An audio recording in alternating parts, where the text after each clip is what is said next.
August মাসে New Mooring container terminal এনসিটিতে ১,২২,৫১৭ একক container handling করে রেকর্ড করেছে চট্টগ্রাম বন্দর। এ সময় মোট ৭৫,৫৮৭টি কন্টেইনার হ্যান্ডলিং করা হয়। দুপুরে চট্টগ্রাম বন্দরে আয়োজিত সংবাদ সম্মেলনে এই কথা জানান এনসিটির chief operating officer captain Mohammad Zahid Hossain. এ সময় তিনি জানান, গত বছর আগস্টে এই টার্মিনালে কন্টেইনার হ্যান্ডলিং হয়েছিল ৯৬,০০০।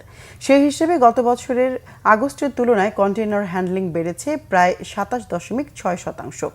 কন্টেইনার হ্যান্ডলিংয়ে প্রতিষ্ঠানটি আগস্ট মাসে পরপর ২টি মাইল ফলক অর্জন করে। গেল ৩১ আগস্ট এনসিটিতে একদিনে ৫,০৬১ একক কন্টেইনার হ্যান্ডলিং করে নতুন রেকর্ড গড়ে সিডিডিএল। আগামী ৬ মাসের মধ্যে চট্টগ্রাম বন্দরের বার্ষিক কন্টেইনার হ্যান্ডলিং সক্ষমতা ৩.৩ মিলিয়ন থেকে ৩.৫ মিলিয়নে উন্নীত হবে বলে আশা করা হচ্ছে বলে জানান এনসিটির চিফ অপারেটিং অফিসার।